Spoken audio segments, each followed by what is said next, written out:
आप देख रहे हैं हेडलाइंस 24 प्राइम न्यूज रूम में। मैं आपके साथ जफरुल हसन सिद्दीकी। आखिरकार चुनाव आयोग ने 5 राज्यों में विधानसभा चुनाव की तारीखों की घोषणा कर दी है। चुनाव वाले 5 राज्य हैं उत्तर प्रदेश, उत्तराखंड, पंजाब, गोवा और मणिपुर। मुख्य चुनाव आयुक्त सुशील चंद्रा ने कहा है कि 5 राज्यों की 690 विधानसभा सीटों पर चुनाव संपन्न किए जाएंगे। 18 करोड़ 34 लाख मतदाता इन चुनाव में हिस्सा लेंगे। आयोग ने कहा है कि 7 चरणों में चुनाव संपन्न कराए जाएंगे। उत्तर प्रदेश में पहला चरण 10 फरवरी, दूसरा चरण 14 फरवरी, तीसरा चरण 20 फरवरी, चौथा चरण 23 फरवरी, पांचवा चरण 27 फरवरी, छठा चरण 3 मार्च, सातवां चरण 7 मार्च को होगा और फिर 10 मार्च को 5 राज्यों की मतगणना होगी। चुनाव आयोग का कहना है कि कोरोना के बीच चुनाव कराना बहुत ही चुनौतीपूर्ण है।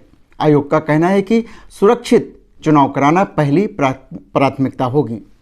कोरोना के बीच चुनाव कराने के लिए नए प्रोटोकॉल्स भी लागू किए जाएंगे। भारत के मुख्य चुनाव आयुक्त सुशील चंद्रा ने कहा है कि आगामी 15 जनवरी तक सभी पार्टियों की चुनावी सभाओं, पदयात्राओं, रोड शो, साइकिल रैलियों, बाइक रैलियों पर प्रतिबंध रहेगा। इसके बाद कोरोना से जुड़ी स्थितियों को देखते हुए चुनाव आयोग फैसला करेगा। चंद्रा ने यह भी बताया है कि अगर इन पाबंदियों का उल्लंघन किया जाता है तो इससे संबंधित जिले के प्रशासनिक अधिकारियों को व्यक्तिगत रूप से जिम्मेदार ठहराया जाएगा।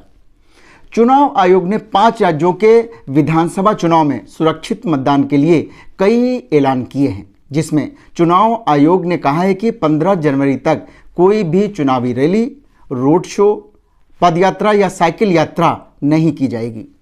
8 बजे रात से सुबह 8 बजे तक कोई चुनाव रैली नहीं होगी। सार्वजनिक स्थानों पर कोई नुक्कड़ सभा भी नहीं की जाएगी। मतगणना के बाद कोई भी विजय जुलूस की इजाज़त नहीं होगी।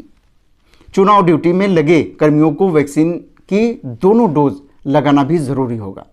उन्हें प्रिकॉशनरी बूस्टर डोज लगाने की सिफारिश भी की गई है ताकि वे सुरक्षित रहें। चुनाव आयोग राज्यों के स्वास्थ्य सचिवों के साथ वैक्सीनेशन स्टेटस की निगरानी भी करेगा। मतदान का समय भी 1 घंटे बढ़ाया गया है। चुनाव अधिसूचना के दौरान इस समय सीमा के बारे में विस्तार से बताया जाएगा। चुनाव में उम्मीदवारों को ऑनलाइन नामांकन की सुविधा होगी।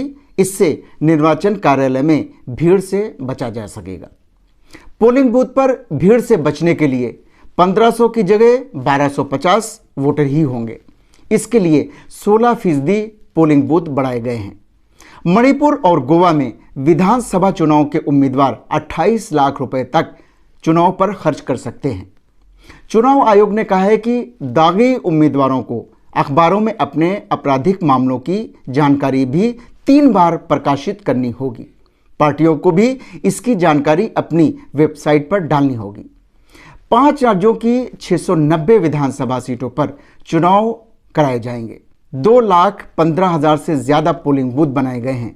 इस चुनाव में पहली बार वोट देने वालों की संख्या 28 लाख के करीब होगी। अगर आपको हमारा चैनल पसंद है तो इसे लाइक और शेयर जरूर करें और कमेंट्स बॉक्स में कमेंट्स भी करें। और हाँ, हमारे चैनल को सब्सक्राइब करना बिल्कुल भी ना भूलें ताकि हम आपको रखें देश और दुनिया की ताज़ा तरीन खबरों के साथ बाखबर। तो देखते रहिए हेडलाइंस 24 सच के साथ।